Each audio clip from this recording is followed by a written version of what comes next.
नमस्कार दोस्तों, स्वागत है आप सभी लोगों का एक बार फिर से हमारे चैनल के एक नए और फ्रेश वीडियो में। दोस्तों आज मैं आप लोगों को जिस पौधा के बारे में बता रहा हूं दोस्तों, इस पौधे की प्रशंसा करने की जरूरत नहीं है। इस पौधे को अब स्वयं जानते हैं और ये पौधे आपके घरों के आसपास में बहुतायत मात्रा में पाए जाते हैं।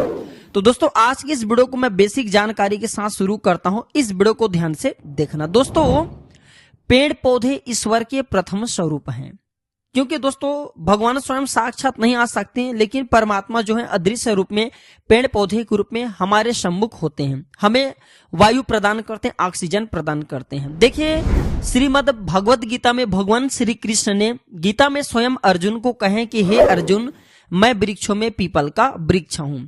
इसका यह तात्पर्य नहीं कि भगवान केवल पीपल के वृक्ष पर ही रहे। दोस्तों जो भगवान हैं, देवी देवता हैं, अलग अलग वृक्ष पर वास करते हैं। तो दोस्तों सभी वृक्षों में ईश्वर का वास होता है और सभी वृक्ष किसी न किसी बीमारी को, किसी न किसी समस्या को दूर करने में काम जरूर आते हैं। चाहे दोस्तों हम उनके लकड़ी के रूप में ही प्रयोग करें या फिर उनके काष्ठ को फर्नीचर के रूप में प्रयोग करें या ईंधन के रूप में प्रयोग करें। हमारे घरों के आसपास में पाए जाने वाले पेड़ पौधे हमें फ्री में प्राण वायु प्रदान करते हैं। आप कल्पना कीजिए दोस्तों, जिस ऑक्सीजन को लोग हॉस्पिटल में ले रहते हैं, अगर तबीयत खराब है तो लाखों रुपए में खरीदते हैं, वही ऑक्सीजन हमें पेड़ पौधे फ्री में प्रदान करते हैं। मीठे मीठे हमें फल प्रदान करते हैं। फिर भी दोस्तों हम मानव पेड़ पौधे के इस परोपकार को भूल जाते हैं। दोस्तों मैं अपने इस प्राचीन ज्ञान चैनल में पेड़ पौधे की, जड़ी बूटी की दुर्लभ प्रयोग सिखाता हूं, अच्छे से अच्छे प्रयोग सिखाता हूं, ताकि इन प्रयोगों को सीख करके आप कामयाब इंसान बन सके। इन पेड़ पौधे के दुर्लभ प्रयोग सीख जाने के बाद आप वैद्य बन सकते हैं, एक अच्छे वनस्पति का विशेषज्ञ बन सकते हैं। और दोस्तों विदेशी लोग हमारे कल्चर और आयुर्वेद को अपना रहे हैं और हम सब भारतीय लोग, जितने भी भारत भूमि के लोग हैं, इसमें का अधिकांश लोग विदेशी कल्चर की तरफ अग्रसर हो रहे हैं, बढ़ रहे हैं। दोस्तों बड़े शर्म की बात है, हम अपने हीरा को छोड़ करके कोयला की तरफ आकर्षित हो रहे हैं, भग रहे हैं।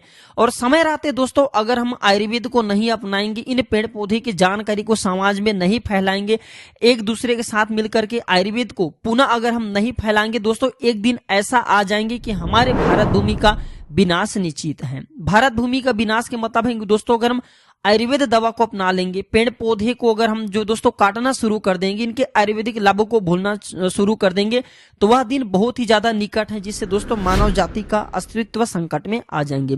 दोस्तों हमें गर्व करना चाहिए कि हम सब भारतीय हैं और पेड़ पौधे, जो जितने भी पेड़ पौधे हैं भारत भूमि में, जितने भी आयुर्वेदिक दवा है दोस्तों, ये भारत भूमि में ही उत्पन्न हुए। आपने देखा होगा भगवान लक्ष्मण जी को संजीवनी बूटी नामक एक जो बूटी होता है दोस्तों, संजीवनी बूटी नामक एक जो बूटी होता है, उसे ला करके लक्ष्मण जी को खिलाए थे और लक्ष्मण जी मृत शैया से दोस्तों तुरंत उड़ करके खड़ा हो गया था। तो आज भी भारत भूमि में ऐसे ऐसे पेड़ पौधे हैं, जड़ी बूटी हैं, जिससे मृत शरीर को भी पुनः जीवित किया जा सकता है। ऐसे ऐसे पेड़ पौधे आज भी भारत भूमि में जड़ी बूटी हैं, जिनकी गुटका बना करके मनुष्य अदृश्य हो सकते हैं। दोस्तों हमारे भारत भूमि को सोने का चिड़िया कहा जाता था। क्यों कहा जाता था?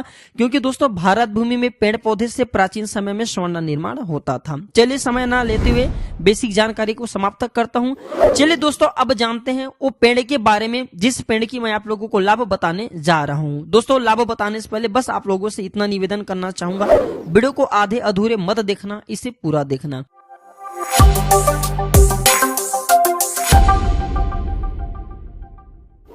आज मैं आप लोगों को दोस्तों जिस पौधे के बारे में बताने जा रहा हूं दोस्तों, उस पौधे का नाम है दोस्तों गुलर। देखिए ज्योतिष शास्त्र में, तंत्र शास्त्र में और आयुर्वेद शास्त्र में हर एक पेड़ पौधे का अपना अलग महत्व होता है। उसी प्रकार दोस्तों जो गुलमोहर का पौधा है, गुलमोहर के बारे में बताऊंगा। गुलमोहर के पौधे का अलग ही महत्व है। सबसे पहले तो मैं दो इसका ज्योतिष प्रयोग सिखा दूं। ये ज्योतिष प्रयोग आपको आगे जीवन में काम आएंगे। देखिए दोस्तों पेड़ पौधे का दुर्लभ प्रयोग सभी लोगों के ऊपर में कभी कभी सूट नहीं करते, जिनको सूट कर ले उनके लिए दोस्तों ये सोने पे फिर सुहागे हैं। ज्योतिष प्रयोग अवश्य करिए, इससे आपको अवश्य लाभ मिलेंगे।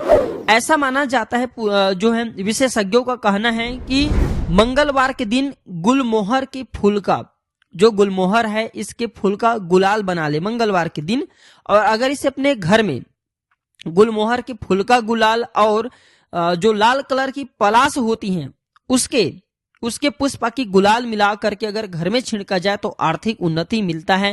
क्योंकि दोस्तों जो ये गुलमोहर है ये मंगल ग्रह को रिप्रेजेंट करता है, इसलिए घर से ये भूत प्रेत नकारात्मक शक्ति को भी भगाने का काम करता है, घर में किसी भी प्रकार के आर्थिक हानि नहीं होने देता। दूसरा इसके जो है आप ज्योतिष प्रयोग सुनिए। ऐसा भी माना जाता है कि शुक्ल पक्ष की नवमी तिथि को अगर इसके फूल का रस निकाला जाए और घर की अन्नपूर्णा भंडार पर, अन्नपूर्णा भंडार किसे बोलते हैं हम, घर के जो रसोई कक्ष हैं, अगर रसोई कक्ष में आप जो है अन्नपूर्णा यंत्र बना देते हैं दोस्तों, आपके घर में किसी भी प्रकार का अन्न और धन की यह कमी नहीं होने देता। अब चलिए दोस्तों हम इसका आयुर्वेदिक लाभ जानते हैं, क्योंकि आयुर्वेद में जीवन छुपा है और आयुर्वेद हमारे भारत भूमि का अमूल्य धरोहर है। और हम सब युवा मिलकर के अब फिर पुनः दोस्तों पेड़ पौधे के आयुर्वेदिक लाभ को सीखेंगे, सभी लोगों को सिखाएंगे, ताकि भारत भूमि में यह ज्ञान का एक बार पुनः धरोहर फैले। दोस्तों गुलमोहर का पेड़ का प्रयोग आज से नहीं बल्कि कई वर्षों से एक असरदार औषधि के रूप में लोग करते आ रहे हैं। गुलमोहर का प्रयोग आज से नहीं बल्कि हजारों वर्ष पूर्व, सैकड़ों वर्ष पूर्व लोग करते आ रहे हैं। पहले के लोग डायरिया और हर्पीज नाम की जो बीमारी उसमें इसका खूब प्रयोग करते थे। सो दोस्तों वही प्रयोग आइए इस वीडियो में मैं आप लोगों को सिखाऊंगा, अच्छे से अच्छे इसका भी मैं आप लोगों को आयुर्वेदिक और आखिरी में वीडियो के समाप्त होने से पहले तांत्रिक प्रयोग सिखा दूंगा। दोस्तों आगे और जानकारी बताने से पहले अभी तक वीडियो को लाइक नहीं किए होंगे तो वीडियो को लाइक कर देना। दोस्तों जब आप हमारे वीडियो को लाइक करते हैं दोस्तों हमारे मनोबल बढ़ते हैं और आप लोगों को अच्छे से अच्छे जानकारी हम पुनः दोस्तों देने का प्रयास करते हैं। आप लोगों के लिए अच्छे से अच्छे जानकारी दोस्तों हम इकट्ठे करते हैं। दोस्तों इसका प्रथम प्रयोग है गुलमोहर बवासीर नामक जो बीमारी है उसके यह साक्षात काल कहे गए हैं। दोस्तों बवासीर बीमारी का यह रामबाण और अचूक दवा है। विद्वानों के अनुसार और आयुर्वेद के विशेषज्ञों के अनुसार गुलमोहर की पीले रंग के पत्ते को, गुलमोहर के पीले कलर के जो पीले रंग के पत्ते होते हैं धूप में सूख जाने के बाद गुलमोहर के पीले रंग के पत्ते को दूध में पीस करके, दूध में गाय के दूध में पीस करके, कच्चे दूध लेना है उसमें पीस करके बवासीर के मस्से पर लगाने से बहुत ही ज्यादा आराम मिलता है, बहुत ही ज्यादा राहत मिलता है। बवासीर के जो बीमारी हुए हैं मस्से हुए उसमें बहुत ही ज्यादा दर्द होता है, उस दर्द से तत्काल राहत मिलती है। इसका दूसरा आयुर्वेद प्रयोग सुनिए। दोस्तों अगर आपके शरीर में गठिया का रोग है, जोड़ों में दर्द होता है, ये फिर ज्वाइंट वाले हिस्से में बहुत ही ज्यादा दर्द बना होता है तो इसके पत्ते को सरसों के तेल में डालिए और सरसों के तेल में डालने के बाद मध्यम आंच पे पकाइए। पकाने के बाद थोड़ा सा इसे पीस लेना, पीस करके आपको गुनगुने रखना है और इसे आपको अपने गठिया पर बांधना है, जहां पे जोड़ों में दर्द हो रहे वहां पे बांधना है। ये सभी प्रकार के दर्द को ठीक करने का काम करता है, रामबाण दवा है। अब इसका तीसरा प्रयोग सुनिए। दोस्तों महिलाओं में पीरियड के समय ज्यादा ब्लीडिंग होने पर माता बहनें सुस्ता पड़ जाती हैं, बहुत ही ज्यादा ब्लीडिंग होती हैं तो परेशान भी हो जाती हैं। तो महिलाओं में पीरियड के समय अगर ज्यादा ब्लीडिंग हो रहे हैं तो ऐसा माना जाता है इसके फूल को सुखा करके चूर्णा बना ले और गुनगुने पानी के साथ में थोड़ा सा मिश्री मिला करके सेवन करें तो बहुत ही ज्यादा राहत मिलती है। जो खून ज्यादा बहते हैं, जो बहुत ही ज्यादा ब्लीडिंग होता है दोस्तों वह रुक जाता है। तो यह प्रयोग आप अपने घर में माता बहनों को बता सकते हैं। जितने भी प्रयोग बताता हूं इस प्रयोग को किसी पेन कॉपी में नोट करके रखा करें, ये आपको आगे जीवन में बहुत काम आएंगे। क्योंकि दोस्तों ये जो आयुर्वेद की जानकारी है हमें आगे चल करके बहुत काम आते हैं। अब इसका चौथा प्रयोग सुनिए। इसके छाल को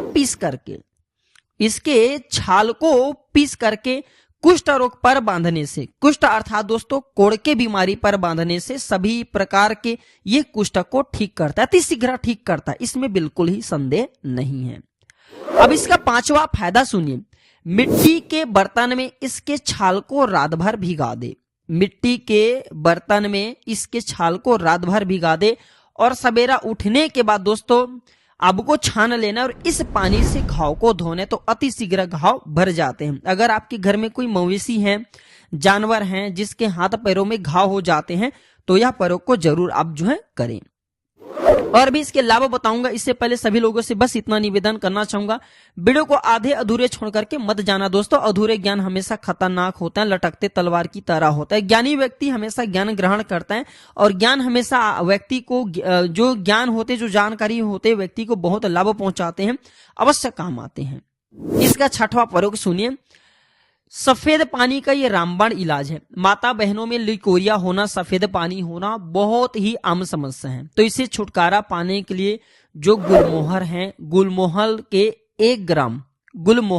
1 ग्राम छाल का चूर्ण तथा फूल को मिश्री में मिला करके मिश्री के साथ सेवन करने से जो सफेद पानी की समस्या होती माता बहनों में, महिलाओं में, 2 बार सुबह शाम प्रयोग करे, दूर हो जाते हैं। अब इसका 7वां प्रयोग सुनिए। इसके 7वां प्रयोग दोस्तों बहुत ही अचूक है, बहुत ही रामबाण है दोस्तों। ये बिच्छू के डंक का रामबाण और अचूक दवा है। भगवान ना करे कभी किसी को बिच्छू काटे, डंक मारे, क्योंकि जब डंक मारते हैं, काटते हैं दोस्तों, बहुत ही ज्यादा दर्द होता है, जलन सा होने लगता है, व्यक्ति की हाल बेहाल हो जाता है, शरीर से पसीने निकलता है, थप थप हो जाता है और ऐसे व्यक्ति कभी कभी दोस्तों मूर्छित भी हो जाते हैं। भगवान न करे ऐसा कभी किसी को हो। लेकिन अगर बिच्छू डंक मार दिए हैं और आसपास में गुलमोहर के पौधे हैं तो एक काम करना, इसके जड़ को खन करके ले आना। इसके जड़ को दोस्तों कुदाल से या जो आपसे बन पड़े उससे खन करके ले आना और इसके जड़ को पीस करके तत्काल बिच्छू डंक मारे हैं वहां पे बांध देना। चमत्कारिक तरीके से दोस्तों, असरदार तरीके से ये तत्काल बिच्छू के डंक को दूर करने का काम करते हैं, उसके जहर को उतारने का काम करते हैं और शरीर में शीतलता लाने का काम करते हैं। जहां पे बिच्छू डंक मारो वहां पे बांधिए, तत्काल ये शीतलता लाते हैं, जलन को दूर भगाने का काम करते हैं। इस जानकारी को भी आप कहीं पे नोट करके रखिए, आगे भविष्य में काम आएंगे। अब इसका तांत्रिक प्रयोग सुनते हैं। तांत्रिक प्रयोग के मतलब दोस्तों कोई खतरनाक टोना जादू प्रयोग नहीं। तांत्रिक प्रयोग का मतलब है दोस्तों, जब आयुर्वेद प्रयोग साथ न दे और कहा जाए ज्योतिष प्रयोग साथ न दे तो हर एक पेड़ पौधा का तांत्रिक अपना प्रयोग होता है दोस्तों। हर एक पेड़ पौधा का अपना तांत्रिक प्रयोग होता है। ज्योतिष और आयुर्वेदिक प्रयोग से ज्यादा तांत्रिक प्रयोग प्रभावशाली और चमत्कारिक होता है। तो आइए गुलमोहर का तांत्रिक प्रयोग जानते हैं दोस्तों। इसके बीज को जला करके और हिंगुल के बीज, ये दोनों को जला करके, इसके बीज और हिंगुल ये दोनों को जला करके इनके धुआं दिखाने से घर में आए हुए सर्प और जहरीले जीव भाग जाते हैं। चाहे कैसा भी जहरीले जीव क्यों ना आए हो, कितने भी बड़ा सर्प क्यों ना आए हो, चाहे जहरीले जीव में जीव जंतु कुछ भी हो सकता है, वह बिल्कुल ही घर से भग जाते हैं इसके धुआं दिखाने से। दोस्तों इसके बीज को पीस करके अगर आपके सिर में तेज दर्द हो रहा वहां पे बांधने से सभी प्रकार की ये दर्द को दूर करता है। इसके छाल का भी प्रयोग कर सकते हैं, इसके बीज को भी पीस करके बांधना होता है दोस्तों, ये दर्द में राहत देने का काम करते हैं। एक बात और बता दूं दोस्तों, इसे हिंदी में स्वर्ग का फूल भी कहते हैं। इसे आप यहाँ किस नाम से जानते हैं कृपया आप हमें कमेंट सेक्शन में जरूर बताना, ताकि दोस्तों हमें भी पता चले। तो इसे हिंदी में स्वर्ग का फूल कहते हैं। इससे दोस्तों इसे आप अपने घर के आसपास में खाली जगह पर जरूर लगाना। अगर आपके पास में कोई बचा जमीन है वहां पे लगाना, तो दोस्तों ये आपके जमीन में जहां पे आपकी खाली जमीन है आपके घर वहां पे लगाते हैं तो ये जगह की सुंदरता को बढ़ा देते हैं। और कहते हैं दोस्तों सुंदर जगह पर लक्ष्मी का वास होता है, लक्ष्मी जी आकर्षित होता है। और इसके जो पुष्प है ना ये बहुत ही मनमोहक होते, सुंदर होते हैं और गर्मी के समय में इसके पुष्प आते हैं। और गर्मी के समय में आप देखना अधिकांश पेड़ पौधे फूल देना बंद कर देते हैं, तब इसके पुष्प आते हैं। तो इसके पुष्प आते हैं तो बहुत ही आकर्षित लगते हैं, बहुत ही सुंदर लगते हैं। और जो स्थान सुंदर हो, जिस जगह पे इस प्रकार के वृक्ष लगे गए हो, सुंदर हो, आकर्षित हो, ऐसे स्थान पर माता लक्ष्मी का भी वास माना जाता है, लक्ष्मी आकर्षित होता है। ये मैं आप लोगों को बेसिक नॉलेज बता रहा हूं। तो दोस्तों ये जो गुलमोहर नाम के पौधे हैं ये चमत्कारिक शक्तियों से भरे, आयुर्वेदिक शक्तियों से भरे हैं। इसका यह दुर्लभ प्रयोग आप लोगों को कैसा लगा आप हमें कमेंट सेक्शन में जरूर बताना। इस वीडियो को लाइक करना दोस्तों, और इसे अपने दोस्तों के बारे में आगे जरूर शेयर करना, ताकि उन्हें भी यह चमत्कारिक पेड़ पौधे की जानकारी मिले। क्योंकि गुलमोहर के पेड़ पौधे हमारे घरों के आसपास में ही होते हैं, इनके प्रयोग न जानने के कारण ये केवल हमारे लिए एक वृक्ष ही रह जाते हैं। तो जनहित एवं जन कल्याण के लिए आगे जरूर शेयर करना, आपको भी पुण्य मिलेंगे। और दोस्तों हमें गर्व होना चाहिए कि भारत भूमि में ये पेड़ पौधे आज भी हैं। इसी जानकारी के साथ दोस्तों मैं अपने वीडियो को समाप्त करता हूं। जय हिंद, जय आयुर्वेद।